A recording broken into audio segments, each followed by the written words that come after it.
Hello, welcome to this week's episode. This week I have the amazing Maddie McMahon who's come to talk to you about breastfeeding. Hello Maddie, would you like Hi. to introduce yourself?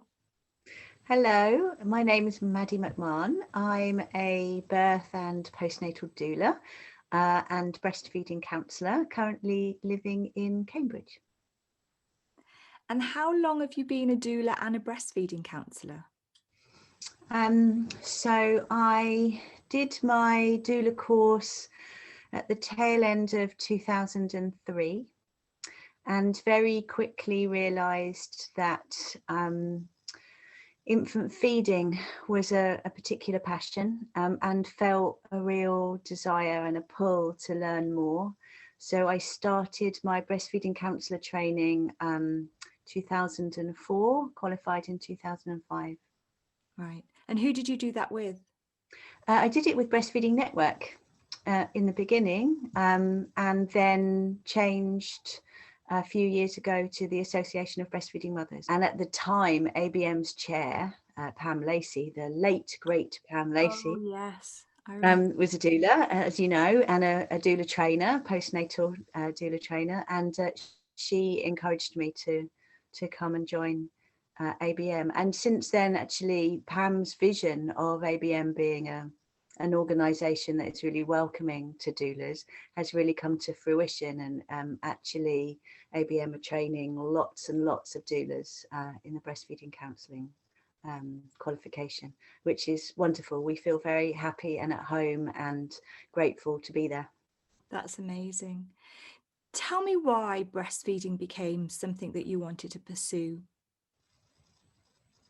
Well, I mean, I think like most people, it starts with your own experience. I had a first baby born at just over 36 weeks, a bit cold, a bit jaundicey, nasal gastric tube, a long stay on a postnatal ward, in a sort of old-fashioned transitional care ward, so not NICU, but not the normal postnatal ward. Grumpy midwives with very little time or skill to help me. But I had a mother-in-law who came to visit me in hospital every single day and very gently encouraged skin to skin cuddles and very gently just helped build my confidence that he would latch and that this would be okay and that I could do it. And she was right. It did all just fall into place, but not before quite a lot of trauma and woman handling by over anxious midwives trying to smush us both together. And it wasn't until after the birth of my second child and in between those two births, my mother-in-law died. And under her bed, when we were clearing out her bedroom, I found a box. And inside that box were all her notes from when she'd done her Leche League training. Wow. And her notes from when she'd done her Lamaze training, which is, Wow. as you know, an American form of antenatal preparation. Yeah. They'd lived in America when my husband was a small child. So it turns out my mother-in-law was a doula and she'd never told me. And she did, postnatally with my first child, she also came around almost every day, did my ironing, made me cups of tea, treated me like a queen. And then with second baby and her not being there, gosh, I felt the lack of that emotional support, that belief in me, and that quiet guidance. The guidance so quiet and so gentle that I didn't even realize I was getting it until after it was gone. That's a skill, isn't it? And then, so with that second baby, again, sore nipples and challenges with positioning, and my community midwife came round, and she watched me go to Leche League, and she made one teeny tiny tweak, and didn't even touch me, not like those grumpy midwives in hospital with my first baby. She just said, maybe you could consider wrapping her around your body just a little bit, just so that she's coming to the breast in this way rather than in this way. And I did that, and it went from toe curling agony to complete comfort with that teeny tiny tweak. And to me, that felt like magic. I mean, just miraculous. And immediately, my first thought the first thought was, wow, that's amazing. And then the second thought was, I want to know how to do that. That is literally like being able to have a magic wand. And I think possibly deep down inside, I am a fixer. I've had to work on that as a doula and a breastfeeding counsellor. But the idea of being able to wave that magic wand was just amazing. And this was, before I'd even knew what a doula was, I'd had that real kind of light bulb moment of, wow, that must feel really good to be able to help people like that. So yeah, 5 months later, I was on a doula course, but that's another long story.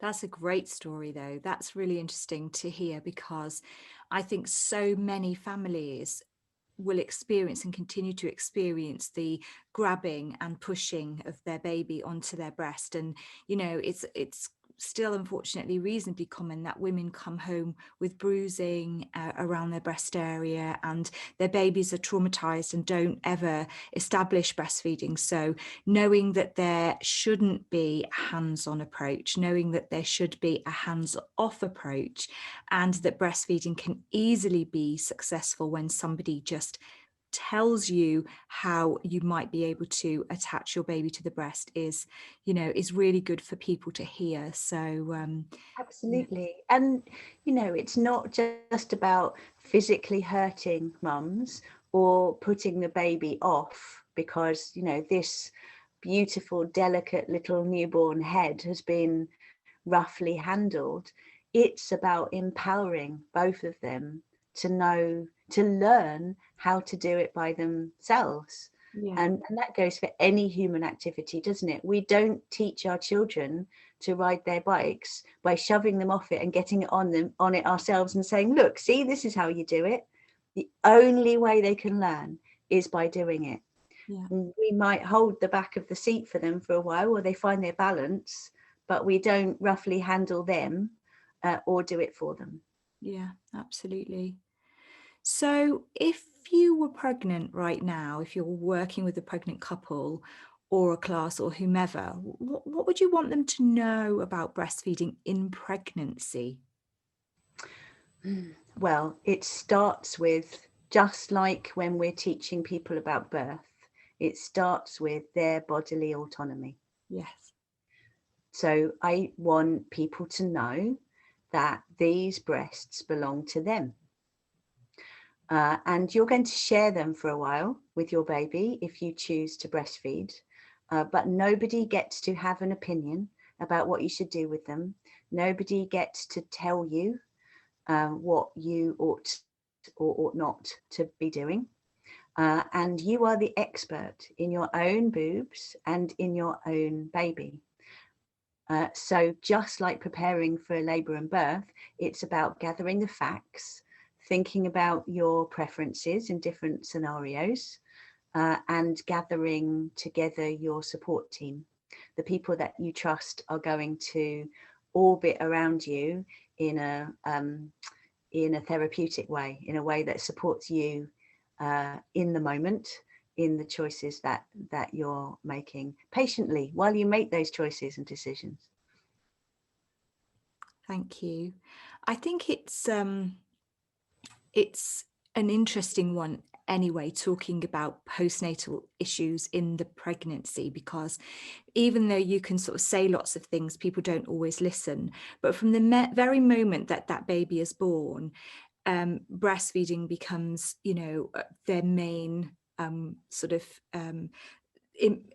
focus is the best way I can describe it, if they are choosing to breastfeed. And I'm assuming that anyone listening to this is interested in learning about breastfeeding. So I would say that in my experience, there is a target that the midwife has to sort of tick a box to say that breastfeeding has been initiated. But not every baby, the minute it's born, wants to make its way to the breast. So in terms of the kind of immediate post-birth scenario, what information could you share that would support that period of time? So the first thing that I always say to people is that your baby's born to breastfeed. Your baby comes out expecting to find their way to the breast.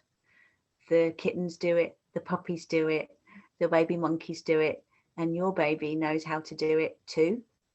But there may be challenges along the way. So for example, if you have had opiate drugs during labour, or an epidural, or a cesarean, your baby may come out a little bit more shocked or sleepy than average. And so the neonatal reflexes, so those things that are hardwired into your baby to help them crawl and find their way to the breast and latch on, might be delayed. But that's all, delayed. Yeah. So actually, we only really need to remember a few very, very basic rules about breastfeeding. The first one is feed the baby. So if your baby comes out sleepy or needs to be separated from you for some reason, then the food is in your boobs, and you can take the food out and give it to your baby in another way. And that will obviously feed your baby, but also it will ensure the rule number 2, which is protect your supply. Because when we take milk out of our breasts, our brain says, oh, make more. It's a factory. It's not a warehouse. They're never empty. They're in constant production. As long as we are giving that product to the customer, the factory will make more. So we can feed our babies, and our brains will tell our breasts to make more milk. So if your baby's not feeding directly from you for whatever reason, you can take the milk out of your breasts in another way and give it to your baby. And the third rule is keep the dyad together. So mother, birthing person, and the baby, close cuddles, skin to skin, if at all possible. That will protect your hormones, keep the baby calm, which maximizes the chance of the baby latching on, will keep your hormones of lactation high, which will protect your supply, which will help you feed the baby. So all those rules are intertwined and interconnected. And the last rule is keep your breastfeeding help close. So keep your baby close and keep your breastfeeding help close too. So if in pregnancy you can find that person or those people that you trust to give you qualified, experienced, skillful, factual information and practical support on getting breastfeeding off to a good start, and then you've got them on speed dial if you need them after the baby is born. The other thing that I always say to people is that although your baby is born with these neonatal reflexes, they're hardwired to find the breast and latch on by themselves. For all humans, birthing person and baby, there is also an element of learnt skill. So we both have the instincts, mother and baby have the instincts. We have a primal deep-seated urge to put the baby to the breast, the same kind of primal urge that we have when we wanted to get pregnant in the first place. But beyond that, we might not have any kind of practical understanding of how we can help our baby latch on effectively and comfortably.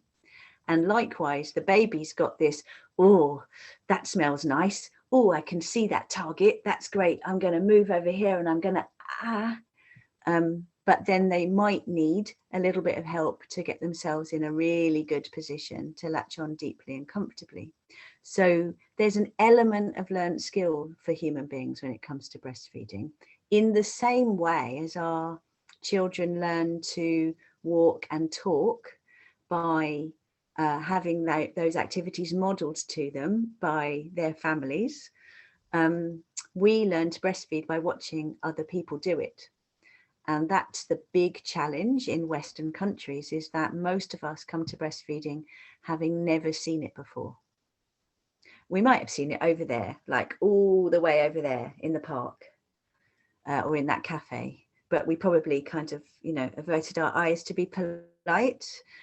Certainly most of us have our own first babies, and never at any point has a breastfeeding person said, come here and have a look. See what I'm doing with this baby?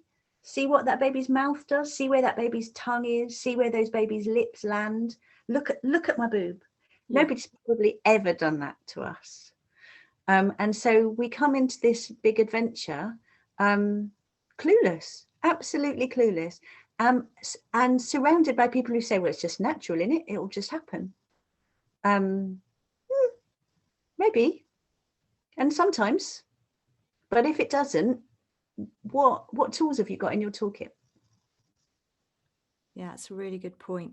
I think it's been really interesting over the last 20 years seeing what's gone on within breastfeeding, because I think that there is a revolution that's gone on where you've got lots and lots of women who are saying, I'm breastfeeding, I'm proud, they're taking pictures on Instagram and they're really happy to share.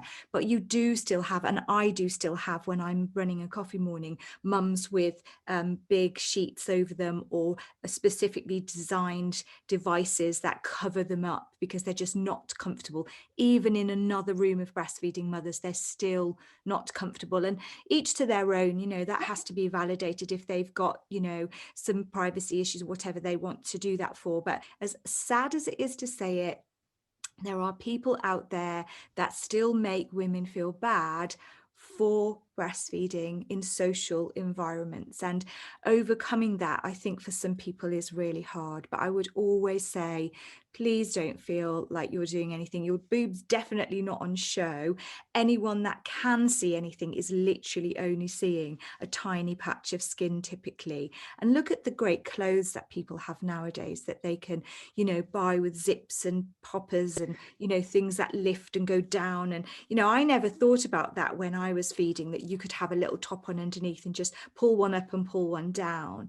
But the more we see breastfeeding, like you say, the more normal it will become, because in other cultures, it's all you've ever seen. Yeah. All you've ever seen, you know. And that's a really, really good point to make, right? Not just about breastfeeding, but about all of birth. When we're preparing to become parents, I think it can be really, really liberating and educational to step outside our cultural and historical context just for a minute, and to look around the rest of the world and to look back in history, so that we can understand some of the attitudes that we might be bringing to this adventure and some of the attitudes that might be dumped on us as we're working our way through our journey. Because you're right, in most other countries around the world, these attitudes to breastfeeding just don't exist. Yeah. And of course, it is part and parcel of why the UK has literally the worst breastfeeding rates in the whole of the world. Mm-hmm. We are the worst at this activity of any culture anywhere. And, you know, you could say, well, that doesn't really matter. Look, our kids are hale and hearty, whether they've been breastfed or not. And of course, when you look at this one child, maybe you can't tell whether they've been breastfed or formula fed, but over populations, you absolutely can. Statistically speaking, formula feeding does create a number of potential public health problems. So I'm not going to say that breastfeeding has any benefits, because it doesn't. Just like you having 2 legs that you can walk on, or 2 lungs that work well, doesn't give you any benefits. It's just what's normal for you as a human being. And there might be additional challenges for some people if their lungs or their legs don't work as well as they should. So some babies will absolutely need formula, in the same way as that you might need a walking stick one day. Nobody's going to judge you for that, nor should anyone be judged if their baby needs to use formula. But underneath all of that, we need to understand that formula is a medical intervention, and one that comes, like any other medical intervention, with attendant risks. Yeah. So if we change our way of looking at infant feeding and look at it through that lens, you know, this is a public health emergency in the UK, with so many children being partly or fully formula fed. We are getting to a place where there are certain epidemic things going on in the health of children and adults that can be just partly or sometimes fully attributed to formula feeding.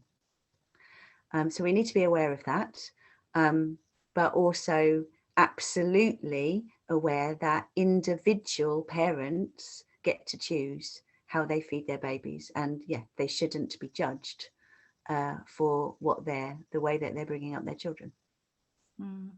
I find the hardest part is that so many more families want to breastfeed, but through lack of support don't continue or are unable to continue. And one of the things that I say to every single one of my course attendees, when they get onto the postnatal ward, if they're being given very mixed messages and no support, get home and get help. And your list, the idea that you've already previously identified where your help is, and you can call them from the hospital before you leave. You can, access that support. Don't wait. Don't not be in a situation where you've gone beyond feeling like you want to access support, because of course it's an emotional journey as well as a physical one. And it is really, really hard if you doubt yourself and you doubt your ability and your nipples are mashed because you've gone a bit too far down the road of feeding in a position that wasn't appropriate, or appropriate's not the right word, but feeding in a position that wasn't comfortable for both you and your baby. Then you end up with problems that can take longer to heal. Yeah. And therefore you may end up deciding not to move on. So I think get home and get help is, a pretty clear message to be able to say to someone, it's understandable that different people on a postnatal ward have got different training, different viewpoints, different, experiences themselves. And, they're not professionally able to share the right information with you. I think that's a really, really important point to just explore a little bit more, because in my experience, a lot of parents assume that if you're a midwife, then that makes you an infant feeding specialist. And that if you're wearing this uniform, that means that you must know everything there is to know about breastfeeding and have all the skills to make it happen if you've got a problem or a question. And you'd think that, right? Except that's not the case. The help that you can get in the NHS for breastfeeding is much more of a lottery. The training that midwives get during their degree varies from university to university. It varies in depth and length, but it is certainly only a small module in a 3-year degree that obviously has to teach them everything about midwifery. Whereas a breastfeeding counsellor or a lactation consultant has had the luxury of being able to spend 2 or 3 years just learning about lactation. So, you know, there's a difference in itself.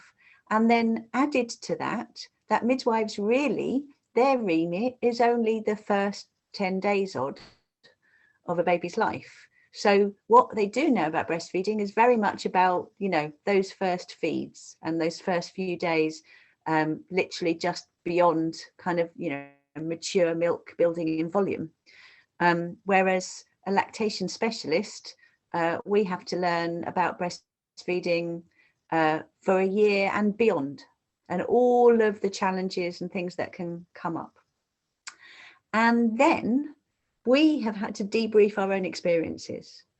We've had to go into our own assumptions, our own journeys, peel those onions again and again and again, and work out what assumptions and judgments we might be bringing into this role so that we don't lay them on the families that we're working with.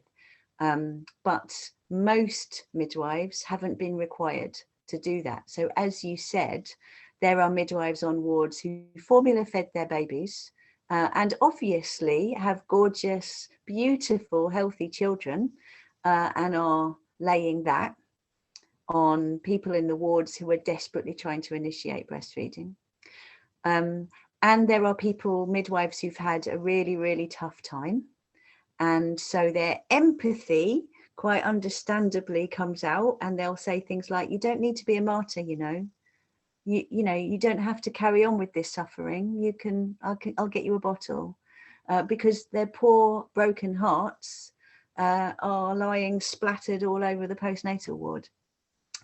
And then of course there are midwives who've got all of this, they've realized it, and they've gone off and they've accessed in their own time and possibly in their own pocket extra training in breastfeeding. So from time to time you're lucky enough to meet an absolute angel who comes along, who's got loads of skill and who can get you and your baby feeding beautifully with that beautiful magic wand I mentioned. Wow. And then lay on top of all of that the fact that the NHS is 5,000 odd midwives short, and so everyone's harried and rushed off their feet, and so, you know, we're taught you can't even begin to start helping somebody with breastfeeding until you watch a whole feed, you know, from the baby's in your arms to baby's on and baby's had the other side and baby's now finished.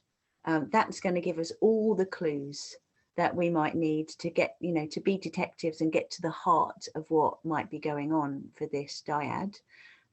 Midwives typically, and we hear mums say this a lot, don't we? The midwife said the latch was fine, but she said it as she was walking past the end of my bed. Yeah. I think some hospitals, I'm not sure how many, but some do pay for a specialised breastfeeding midwife to be on duty, but typically like 9 to 5, Monday to Friday. Yeah.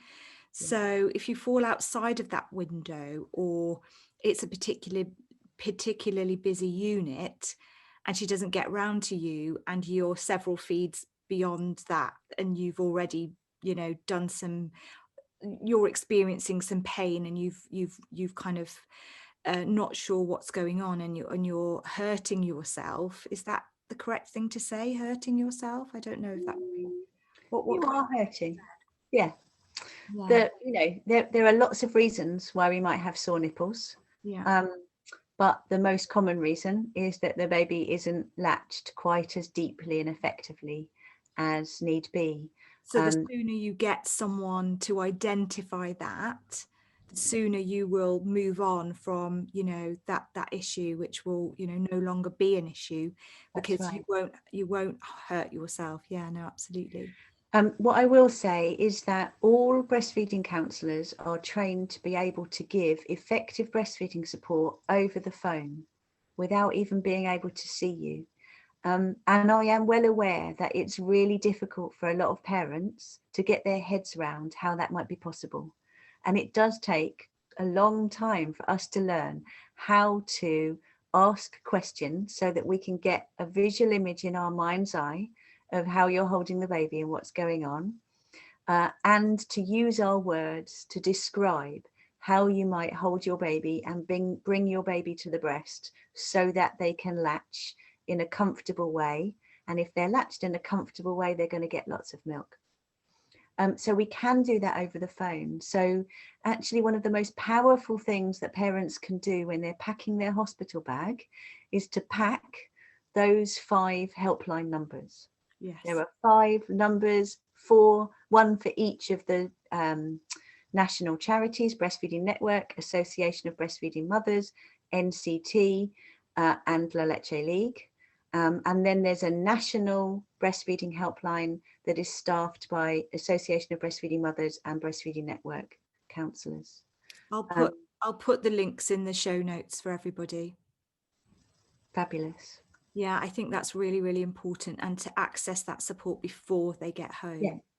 Yeah. So you can ring from the wards, and so if you're ringing the bell and no one's coming, or you rang the bell, someone came and they just, you know, smushed you and the baby together, or just went, well, the latch looks fine, then you can pick up your mobile and, you know, ring someone who's got all the time in the world for you.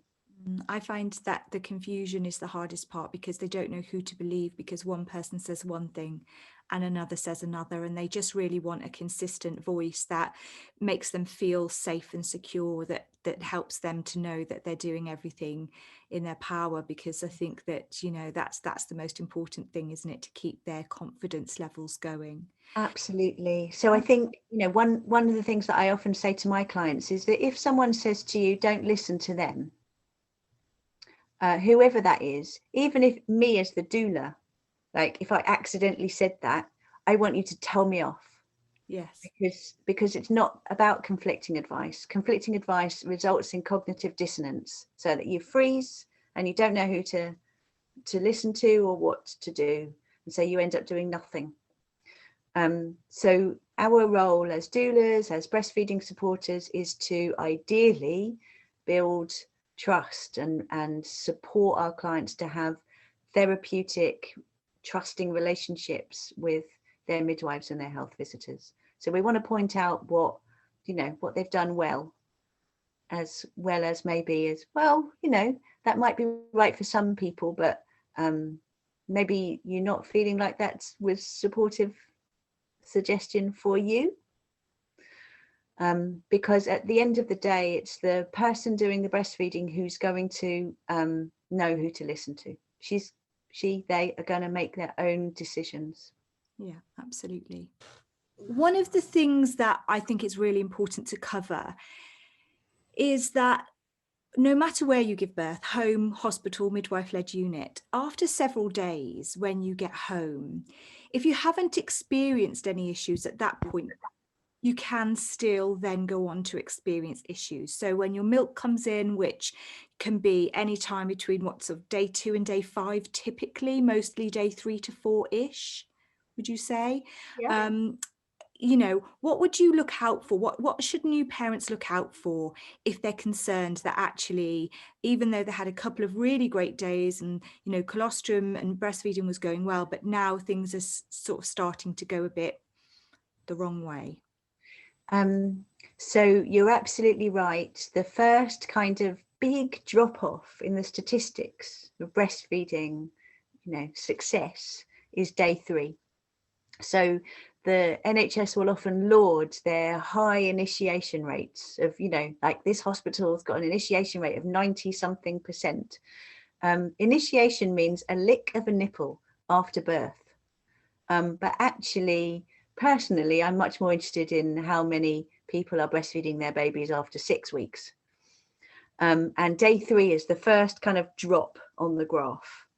And that is because often either people are still in hospital or they've gone home by now, and lactogenesis 2 has happened, which is the posh way of saying their milk volume has suddenly increased in volume. So it's changing from colostrum, which comes in teeny tiny amounts for a teeny tiny little baby who's just learning how to suckle, to bigger amounts now. And that means that often we can feel very, very full. And along with that, often it's a sudden change. It happens overnight. Along with that, our body goes, gosh, what's happening? And we get an inflammatory response. So along with all of that extra milk in your breasts, you can also feel very swollen.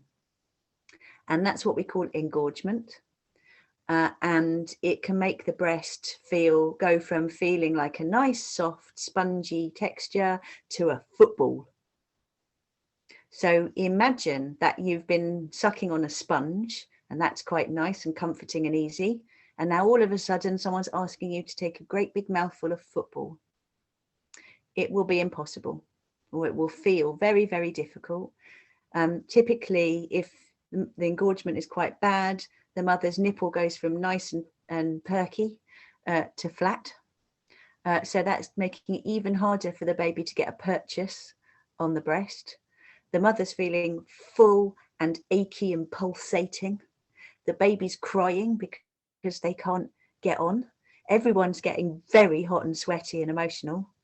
And if the mum doesn't get a good intervention of support at that point, things can go south very, very quickly. And often if you're in hospital, or that day the community midwife comes round, they'll see the engorgement and they'll say pump. So on top of a crying baby that can't get on, and hurty boobs, and a cryy mum, because the hormones of these days are very overwhelming, now we've got a great big piece of plastic that we've got to learn how to use and learn how to wash up and learn how to put back together, and adding another layer of stress. And of course, the mums will then often put on a pump and nothing comes out. And so then they think, well, I've got no milk. That's why my baby's crying. That's why my baby won't drink, because I haven't got any milk. Look, nothing's coming out. And so then they send their partner to Tesco's. So it's really useful to understand why, when you're engorged, the milk sometimes won't flow. Then remember I said that some of that engorgement is swelling. So the swelling kind of pushes into the walls of the ducts, and the ducts are the little tubes that bring the milk from the milk producing cells back in your breast down to the end of your nipple. And if those ducts are being squished shut, just like someone's put like a kink in the garden hose, then the milk's not going to come out. So before we resort to pumps, actually the best possible thing we could do for these swollen breasts is to treat them like we've got a swollen ankle, and get out that old bag of peas from the bottom of the freezer, or a cabbage leaf. The old wisdom passed down from parent to parent of a Savoy cabbage leaf kept in the fridge. It's nicely boob shaped, it fits in your bra, but also now we know that Savoy cabbage does have a chemical in it that can just bring down levels of milk just a little bit. So you'd have the cold to bring down the swelling, that chemical in the Savoy cabbage to bring down your milk a little bit, and that hopefully will make the breast softer, but not for long-term use, because we do want a nice good supply for our babies long-term. So cold to bring down the swelling. Hopefully then you can push back with your fingers at the base of the nipple and just push some of that swelling away from the front, what we call the areola, the darker patch around your nipple, so that the softer part at the front of the breast, your baby can then latch on, have a good drink, and your breast will deflate and you'll go, ah. And then while your baby's drinking, you can change that cold to warmth, because warmth helps milk flow. Yeah. I think one of the interesting things about this period of time that is very hard to take on board in pregnancy, but very important that a pregnant person and their partner write down somewhere, is that firstly, you are going to be beyond exhausted. Whether you've had a birth that was days, hours, or planned C-section where you walked in and, you know, gave birth, regardless of how your birth happened, having a newborn that needs you 24 hours a day is exhausting. And secondly, you know, a lot of people teach that your baby's going to need about 8 feeds a day, when in reality it's more like 12 or maybe or more. Yeah. And understanding that at least 2 of those need to be at night, if not more. Again, you know, it's having a really good level of surrender to the 4th trimester, because I think that if you go into this thinking, oh, well, you know, it'll be fine, but I'll feed and then I'll put the baby in the crib in the corner, that's not actually how it goes. What happens is that the baby feeds and then it needs a cuddle and a change and then another cuddle and then more cuddles, and then, you know, and it really does only want to be on you.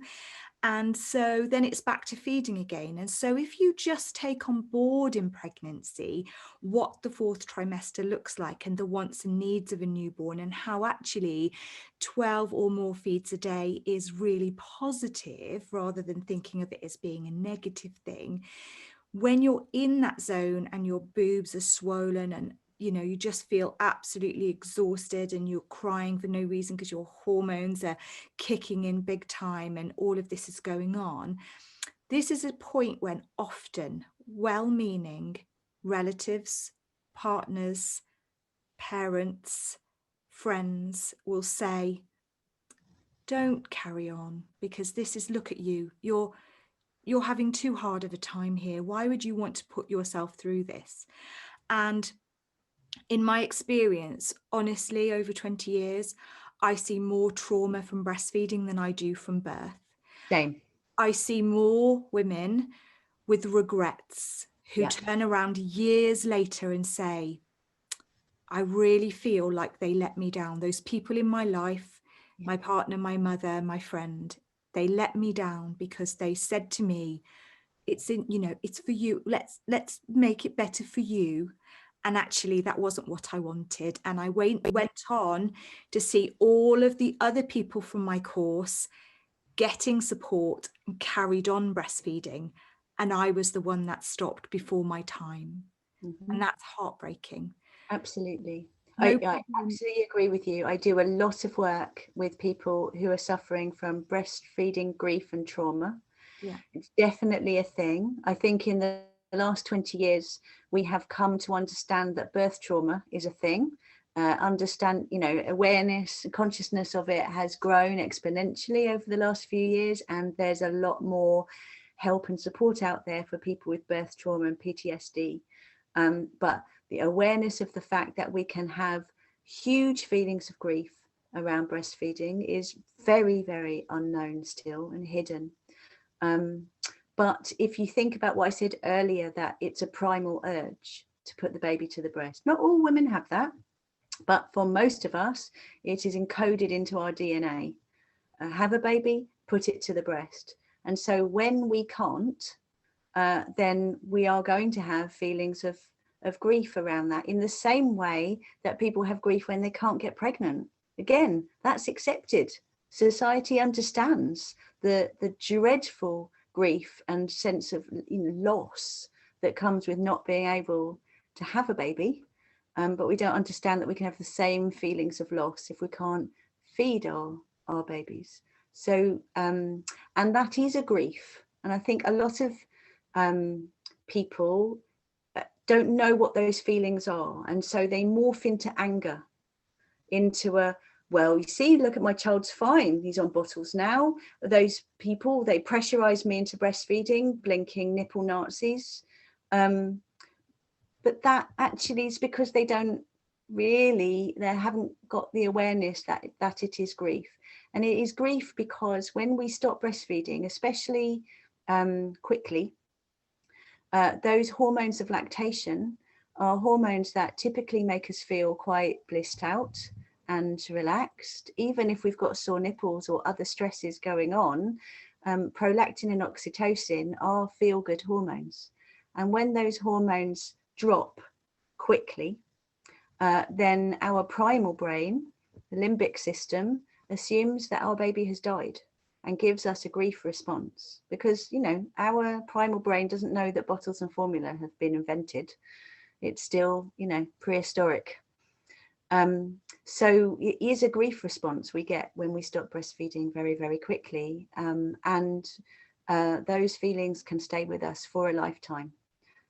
So however long ago you breastfed your babies or didn't breastfeed your babies, as long as you wanted, you can still reach out for support. You can still talk about that with a breastfeeding counsellor, and all of the same support and therapies that are available for birth trauma are equally effective for breastfeeding trauma.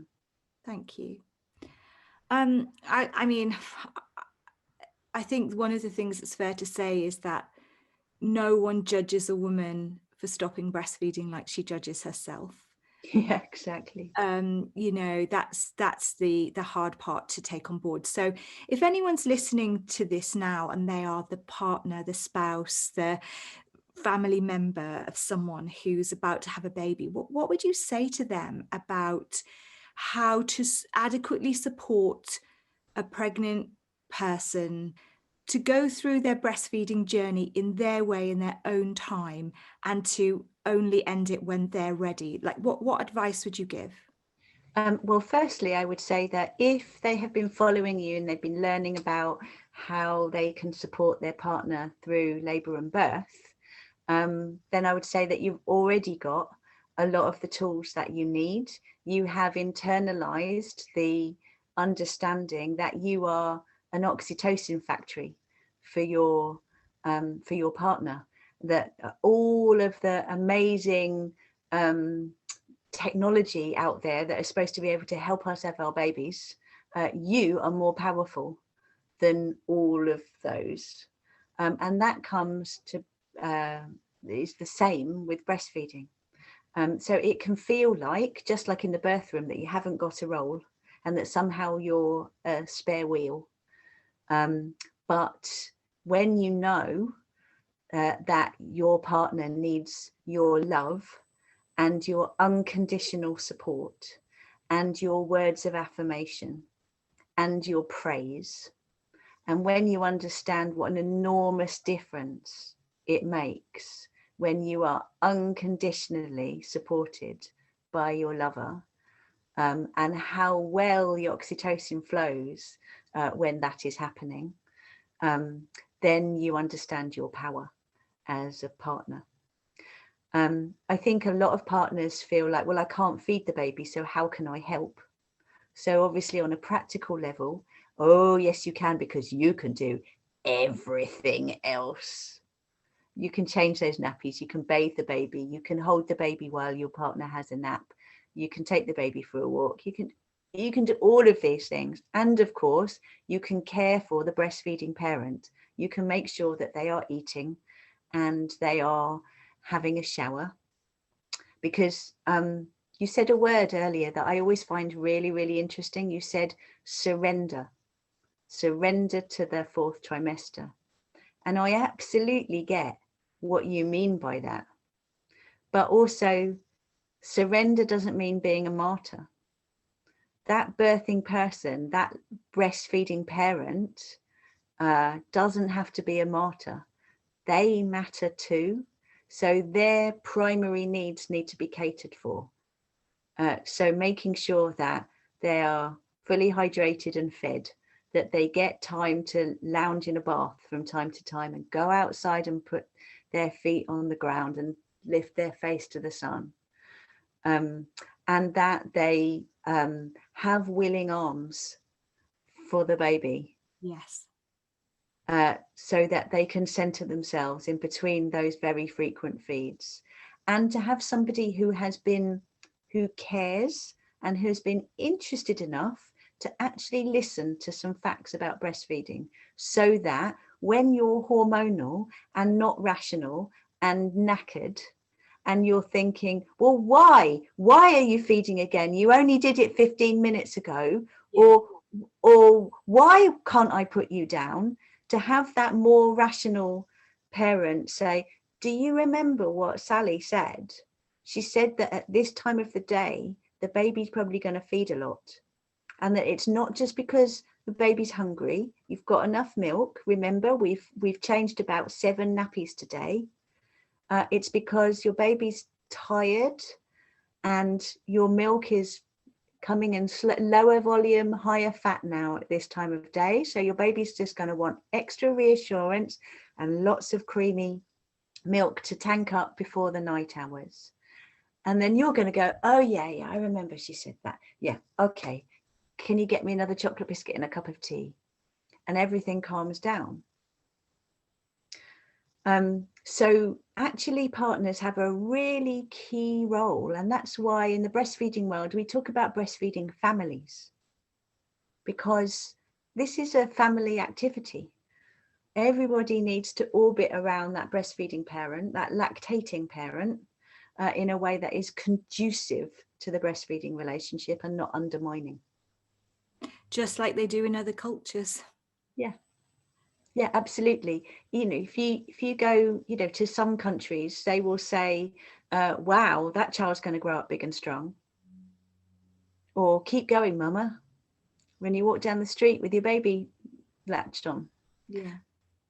And I think it's a really good point that, mums, sometimes they get touched out by, holding the babies all the time, and they just genuinely want to pass them over. And what happens is the minute the baby cries, the person holding the baby says, oh, look, they want more milk, which actually really what they want is to just be held. They don't necessarily or the other parent's finger to suck. Yeah. Or to hum on the top of their heads or pat their bottom. So the other parent empowering themselves and feeling confident with their baby calming skills. Yes. And that only comes from not going, oh, here you go, every time the baby peeps. Yes, exactly. That's exactly right. So sending them out, putting the other parent in a sling with the baby and sending them out for a walk, so that they have to rely on their own parenting skills for an hour or two in between feeds. Can be really empowering for them, because they learn they can cope without passing the baby back to the boobs every time they wriggle. Yeah. And they learn to bond, because of course, so many of the other parents don't always bond that well, because they're constantly passing the baby back. So yeah, it's a really good point. Absolutely. I think the other thing that I would say is that when it comes to fathers, if we're talking fathers, there is a meme, an infectious message that is in our culture, that fathers can't bond with their babies unless they bottle feed them. Oh. And I hear this a lot from mothers who say, I'd like my baby to have at least a bottle a day so that he can do a feed, so that he bonds with the baby. And I think that it's really important for parents to know that that idea was invented by a formula company in the 1950s for an advertising campaign. And it had lots of billboards with a father bottle feeding the baby. And a strap line around bonding.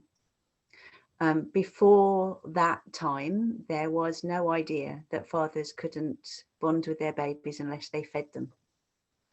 So I do tend to talk to my clients about all the ways that the other parent can bond with the baby. And we've talked about a lot of them already. And we're doing all the other kinds of baby care. But one of the things that a lot of my clients find really lovely is if the other parent's gone back to work, at the end of the day, when they come home, one of the first things they do is run themselves a bath, because they've been at work all day and they're stressed and they want to relax now they're home. And then the birthing parent can come into the bathroom with the baby naked and plop it on the other parent's chest in the bath. And then she gets to go and have a cup of tea by herself, or walk around the block, or a phone chat with a mate. And they're having a lovely bath together. And there's lots of oxytocin going on in that bathroom. Absolutely. Yeah, that's a great idea. Thank you, Maddie. Would you like to tell us about your bus and Maddie's miracles? Okay. So I run a doula course. So it's a course that, you know, we do to learn how to be doulas. And I've been running it for many years, and it's 5 days of hanging out in a group with like-minded people. And of course, you know, we have a lunch break and we sit around having a shared lunch and chatting. And one day, a few years ago, I said to one of my course participants, on my bucket list is to have a booby bus. And she said, what do you mean a booby bus? And I said, I would love a converted vehicle that we can drive around the country, that is a mobile breastfeeding support unit. It will be a homely, comfortable place where parents could come in with their babies and meet breastfeeding counsellors and lactation consultants and get some support. And we can drive it to places of deprivation. We can drive it to places where breastfeeding support has been cut. We can drive it to places where people are campaigning for better breastfeeding support, and it will be extremely eye-catching, so that it attracts the attention of the press, so that we can raise awareness of the need for more breastfeeding support in some communities. And so this trainee doula looked at me with big eyes and went, wow, that is a genius idea. And I didn't think any more of that conversation. A few months later, she rang me up and she said, Maddie, I'm setting up a charity. I'm going to be calling it Maddie's Miracle, and we're going to have a booby bus. Will you be a trustee? So that's how it started. Zohar is the doula who set it up. We now have a few trustees, including the famous Amy Brown, who is a breastfeeding researcher and author. And through the pandemic, obviously, our plans for the bus have been slowed somewhat, but we have got an amazing group of breastfeeding counsellors, and we've been offering free Zoom breastfeeding support for anyone in the UK. And we are currently raising money. We have our vehicle. It is roadworthy, and now we have to embark on the conversion to make it beautiful and comfortable inside. We need £20,000. We've currently got about 2 of that. So you can find out more about what we're doing by looking at our website, maddiesmiracle.org.uk. You can donate on there if you want to, or if you're a breastfeeding professional and you'd like to volunteer in any way, then please do get in touch. That's amazing. What a great story. And I wish you all the best. And yes, I'll pop all the links in the show notes so anyone can donate and you know, help support this amazing campaign. Thank you. So Maddie, what top tips would you give to any birth partner about supporting labour and birth? Oh, okay. So I would say that the biggest one is environment. If your partner is feeling unobserved and unself-conscious, then her instincts, her primal birthing reflexes will pretty much always sort out what she needs. So our role as birth partners is to ensure that they feel unobserved and completely free and unencumbered to get into any positions that they fancy. And our role is to have big open ears So if they are saying something like, oh, I don't feel comfortable in this position, or could I push if I get on my hands and knees, or whatever it is, then your role is to step up and say, yes, do it. The other thing that I would say, sadly, actually, is that we have a responsibility to understand consent. This amazing thing is happening to and inside a body that she owns. And she has complete dominion over that body that she owns. And until that baby is born, that baby does not have any rights. The person who decides for that baby and for that body is the birthing person. And everyone, and I mean everyone, it doesn't matter how many degrees you've got, has to kowtow to the needs and desires and decisions of that birthing person. Full stop. Absolutely. That's amazing, very powerful and very true. Thank you so much. Where can people find you, Maddie? So if you're interested in doula training, you can find me at developingdoulas.co.uk. If you'd like to read some of my writing, I write a lot about birth and breastfeeding on my blog, which is thebirthhub.co.uk. And my personal doula website is maddiemcmahon.com. Brilliant. And as I said, I will put all of that in the show notes for everybody to find. Thank you so much for your time today. It's been absolutely amazing. I've learned so much. Thank you, Sally. Bye. Bye.